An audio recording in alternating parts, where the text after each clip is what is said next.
வணக்கம். எடப்பாடி பழனிசாமி அவர்களுக்கு மிகப்பெரிய ஒரு அதிர்ச்சியான செய்தியாகத்தான் இது பார்க்கப்படுகிறது. அமைச்சர் ராஜேந்திர பாலாஜி, அதிமுகவின் முன்னாள் அமைச்சர் ராஜேந்திர பாலாஜி அவர்கள் அதிமுகவில் இருந்து விலகிவிட்டாரா?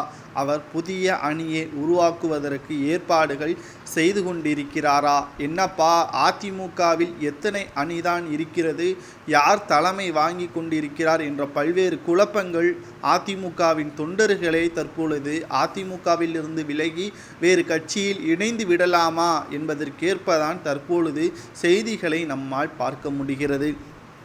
எடப்பாடி பழனிசாமி அவர்கள் நேற்று ஒரு திருமண நிகழ்ச்சியில் கலந்து கொண்டார். இந்த திருமணம் விருதுநகர் கிழக்கு மாவட்ட செயலாளர் ரவிச்சந்திரன் மற்றும் முன்னாள் அமைச்சர் ராஜேந்திர பாலாஜி பங்கேற்காதது சலசலப்பை ஏற்படுத்தியுள்ளது. அருப்புக்கோட்டை அதிமுக ஒன்றிய செயலாளர் யோகா வாசுதேவன் மகன் திருமண நடைபெற்றது. இதில் அதிமுக பொதுச் செயலாளர் எடப்பாடி பழனிசாமி அவர்கள் கலந்து கொண்டுள்ளார். இந்த விருதுநகர் தொகுதியின் பொதுச் செயலாளராக இருக்கக்கூடியவர் ராஜேந்திர பாலாஜி அவர்கள். ஆனால் எடப்பாடி பழனிசாமி அவர்கள் கலந்து கொள்ளக்கூடிய நிலையில் ராஜேந்திர பாலாஜி அவர்கள் எதற்காக வரவில்லை, மேலும் அதற்கான காரணங்களையும் எடப்பாடி பழனிசாமி அவர்களிடம் கேட்டபொழுது அதற்கு மறுப்பு தெரிவித்து அங்கிருந்து கிளம்பிவிட்டார். உடல்நிலை குறைவின் காரணமாக கலந்து கொள்ளவில்லை என்றால் அதற்கான பதிலை எடப்பாடி பழனிசாமி அவர்கள் தெரிவித்திருப்பார்.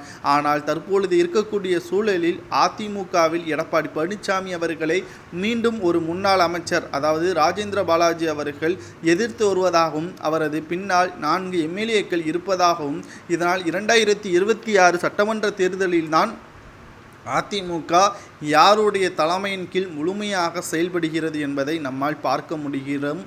குறிப்பாக எடப்பாடி பழனிசாமி அவர்கள் அனைவரையும் தன்னை எதிர்க்கக்கூடியவர்களை நீக்கி வருவதால் ராஜேந்திர பாலாஜி அவர்களும் கட்சியிலிருந்து நீக்குவதற்கான வாய்ப்புகள் இருப்பதாக செய்திகளும் வெளியாகியிருக்கிறது.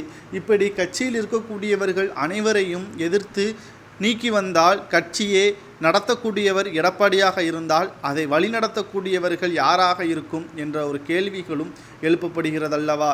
எடப்பாடி பழனிசாமி அவர்களுக்கு மிகப்பெரிய ஒரு எதிர்ப்பு இதன் மூலமாக வந்திருக்கிறது. இதனால் அதிமுகவில் மீண்டும் எடப்பாடி பழனிசாமி அவர்களுக்கு எதிராக போர்க்கொடிகளை தூக்கி எடப்பாடி பழனிசாமி அவர்கள் கட்சியிலிருந்து நீக்கப்படுவதற்கான வாய்ப்புகளையும் இது உருவாக்கியுள்ளது.